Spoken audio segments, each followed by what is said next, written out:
Seguim parlant ara de salut mental, un dilluns més a la brúixola, i si la setmana passada parlàvem sobre els somnis i de per què somiem, avui volem entrar més en detall, Jaume. Sí, ja vam comentar que hi ha somnis recurrents i que en aquests hauríem de parar-hi especial atenció.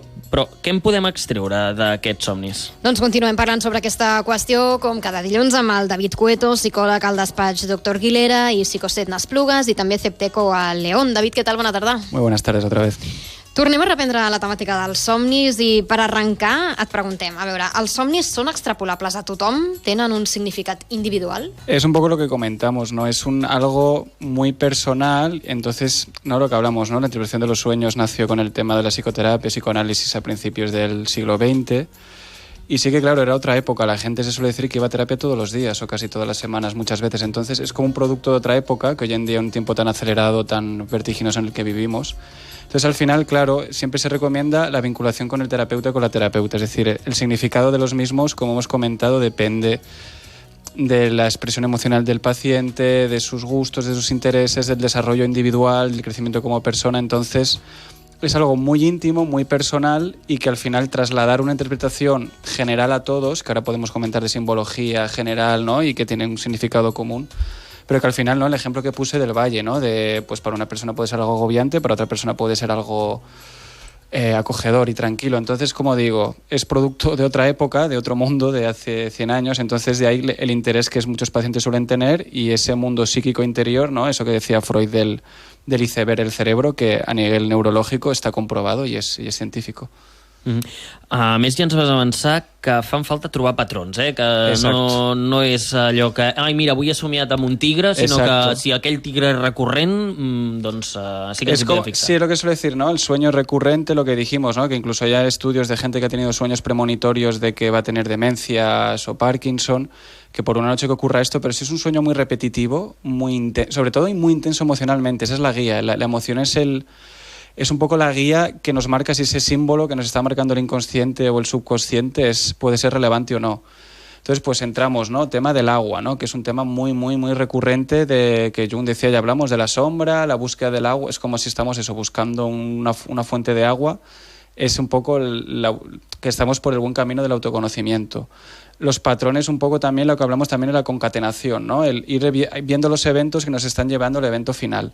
Entonces, si queremos, ¿no? Pues podemos hablar al ejemplo de animales. Los animales, claro, los humanos, podemos decir a nivel totémico, se podría decir, la idea que hemos hablado, ¿no? De la diferenciación entre mundo animal y mundo humano que tenemos hoy en día, que parece que está como muy clara, no ha sido así casi nunca. Entonces, ¿no? Incluso sacrificar un animal requería de un ritual, de una importancia. Entonces, los animales suelen ser lo más significativo de los sueños, ¿no? Por ejemplo, como los búhos, que es la sabiduría, los lobos, la fortaleza interior, los gatos, lo que hablamos, a lo mejor de signo, ¿no? Para los egipcios era un contacto del más allá, lo femenino, lo sensual. Los perros, la fidelidad, o la parte del yo, ¿no? Propia como mascota. Entonces, incluso se habla del color de los animales, ¿no? Del color de piel o de plumaje, de que si es negro, blanco. Pero es como digo, ¿no? Hay simbología como muy evidente, pero como digo, que nos aparezca un lobo, ¿qué quiere decir? Vale, ¿qué estaba ocurriendo antes? ¿Qué estaba ocurriendo después? ¿Qué hacías con ese animal? ¿Cómo te sentías como ese animal? Entonces, no solamente el símbolo en animal, sino todo el significado y toda la información extra que da el sueño.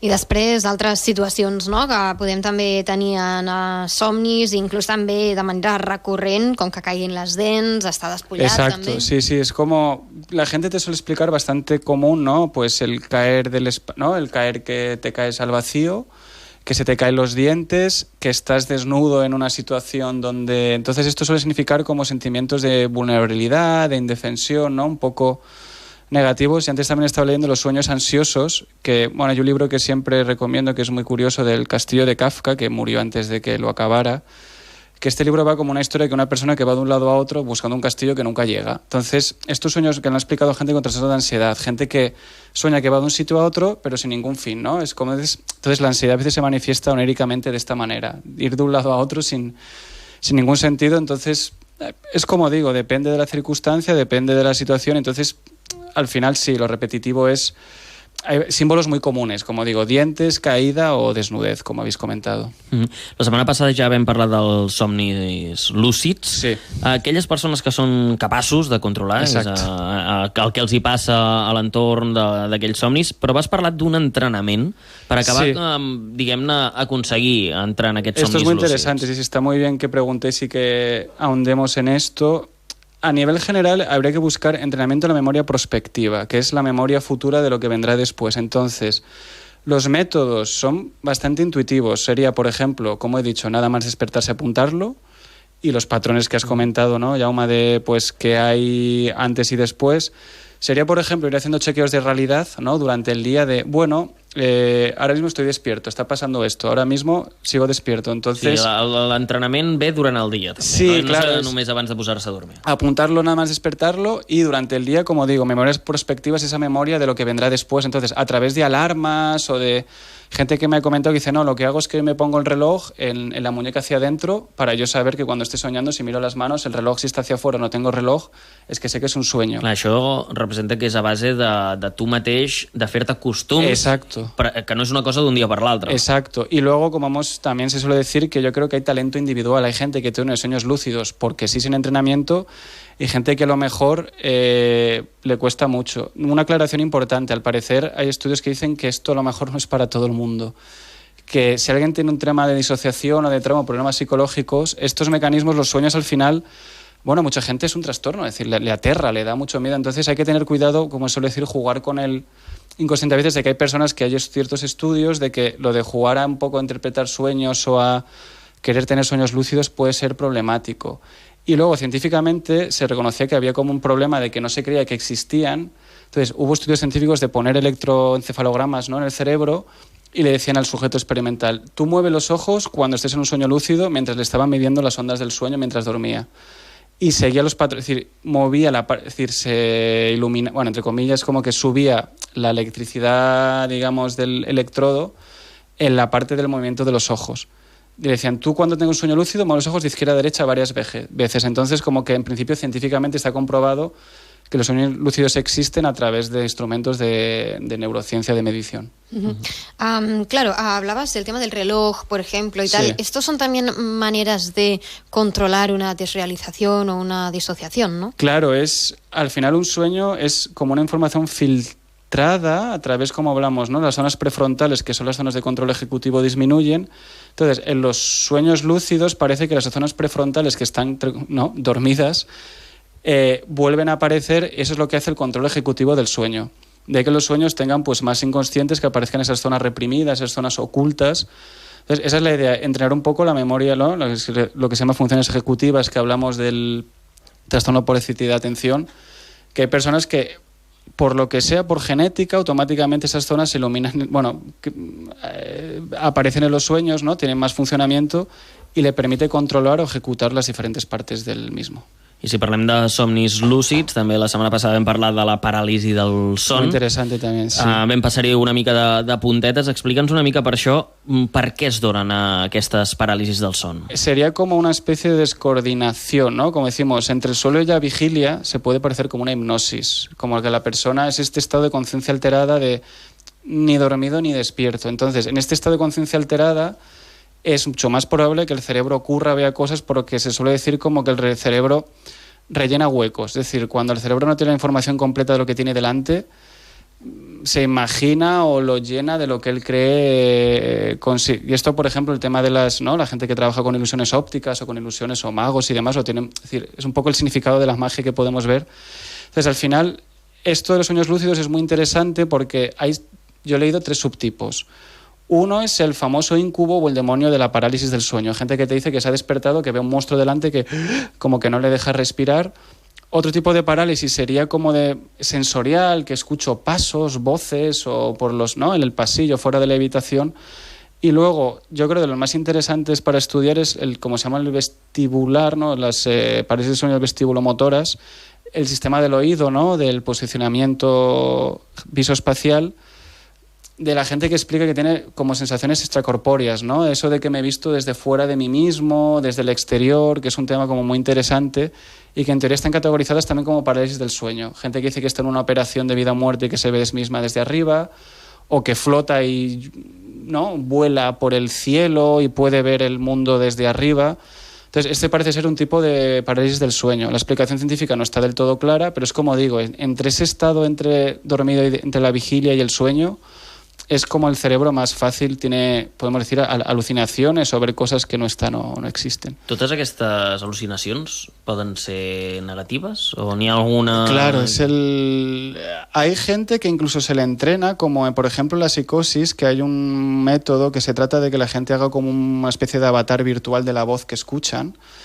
Y los sueños es un poco lo mismo, ¿no? La gente te dice que a lo mejor ese es un demonio que le agobia, que cada noche le mira y que siente ansiedad, y se puede reconvertir. Es decir, depende muchísimo de la persona, depende muchísimo de la circunstancia, pero es información al final inconsciente. Entonces, sí que es verdad que si alguien te dice un sueño muy repetitivo que le da terror, una manera de evitar que lo tenga es pues con drogas o medicación que se eliminen fases del sueño y la gente no se acuerda de los sueños, o a convivir con ese poder onírico o eso que ve o sueña durante estos estados alterados de conciencia. Tota la informació que podem obtenir arran dels somnis ens poden dir realment coses sobre nosaltres? Clar, fins quin punt nosaltres podem relacionar-ho o no amb el nostre estat o amb la nostra vida, i fins quin punt és com, no, ha estat un somni i ja està. Claro, de ahí yo creo que es la pericia de la gente, de la persona encargada de interpretarlos. Siempre hablando del elemento subjetivo, se suele hablar como en estadística el ruido, ¿no?, estadístico, de que son como artefactos, cosas que ocurren que no tienen como un significado racional o es una desviación de la media. Entonces, sí que se reconoce que hay cosas de los sueños que no hay que prestar atención porque al final es eso, el cerebro emite, pues los sueños, ¿no?, son diferentes fases de sueño profundo, sueño ligero, ondas cerebrales. Entonces es un ciclo complejo que al final, como digo, a base de patrones y repetición se puede ver, digamos, cosas del interior, pero requiere un entrenamiento también por la otra parte de la terapeuta o el terapeuta que haya delante. Fins a quin punt això té a veure amb les persones que són sonàmbuls? Estan també somiant? Sí. És totalment a part? Esto del sonambulismo es un tema curioso, porque claro, la gente me dice, es que mi hijo, mi hija, mi marido, mi mujer es sonámbulo, ¿por qué no se choca? A nivel cerebral, lo que hablamos del iceberg, hay unas neuronas en el cerebro que se llaman así como neuronas de posición o de lugar, que se acuerdan o registran por donde hemos pasado durante la vigilia, cuando estamos despiertos. Entonces, de ahí que la persona sonámbula, hay un nivel de activación cerebral particular. Lo de los sueños o no, hay gente que sueña que mientras el sonambulismo está caminando a un sitio, otra gente que no se acuerda de que ha sido sonámbula ni que se ha movido. Entonces es como que la persona sonámbula puede pasar por aquellos sitios donde ya ha pasado antes, mientras no le pongas un obstáculo delante. No sé si me explico, si hay algo que el cerebro... Pero eso, lo que hablamos de el procesamiento inconsciente del iceberg, de que el cerebro se acuerda de muchas cosas aunque no seamos conscientes de ello, y el sonambulismo es un ejemplo de que una sonámbula puede ir a su trabajo caminando porque ya se acuerda de esa ruta, que el cerebro, digamos, en unas neuronas de posición que lo ejecutan y lo recuerdan todo. Què fa que una persona sí que pugui ser sonàmbula i una altra no, per exemple?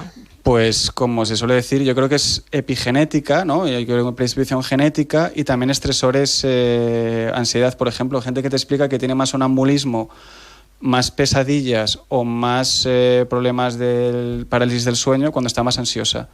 Entonces, como digo, la ansiedad o los trastornos emocionales muchas veces se manifiestan a través de sí, ¿no? Es decir, si una persona tiene una semana seguida todas las noches sueños muy angustiosos, suele significar probablemente de que algo en su vida de verdad le esté angustiando. Y también es verdad comentar el tema de los exámenes, de la gente que te dice que he soñado que estaba en la universidad, en el instituto, en el colegio, tenía que hacer un examen. Freud te decía una explicación, que si el examen que estábamos haciendo era una asignatura que suele decir María, ¿no?, una asignatura fácil, es que el inconsciente te dice, tranquilo, tranquila, que el reto que tienes delante es como este examen facilito que tenías en su momento.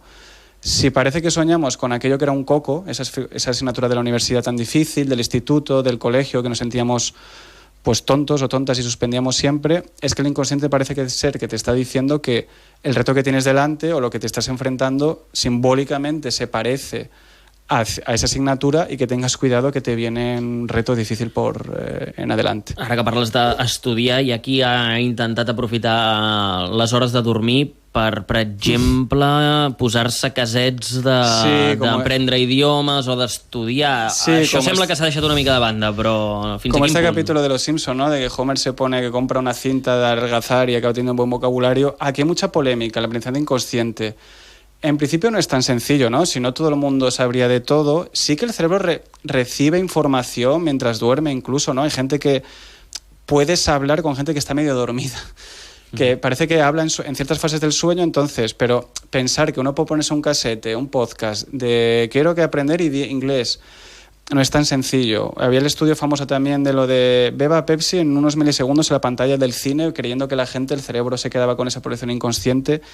Claro que el cerebro recibe información inconsciente que nosotros no la vemos, pero pensar que podemos aprender un idioma o algo muy difícil solamente poniéndonos cassettes, cintas o cosas de noche, no está comprobado. O sea, la evidencia científica de esto es muy errática y no parece que haya un sustento como para afirmar que uno puede aprender algo mientras sueña o duerme. Pues ho deixem aquí, David Cueto. Hem fet aquesta segona part dels somnis, que jo crec que també ens donaria per molts i molts altres capítols. Lo del sueños es algo realmente interesante. Canviarem de qüestió la setmana vinent, però de totes maneres hem fet aquest pressing de 2 setmanes parlant al voltant dels somnis i esperem doncs, que hagi il·luminat bastant als oients. Que vagi molt bé, David. Ens veiem la setmana vinent. Muchas gracias a vosotros.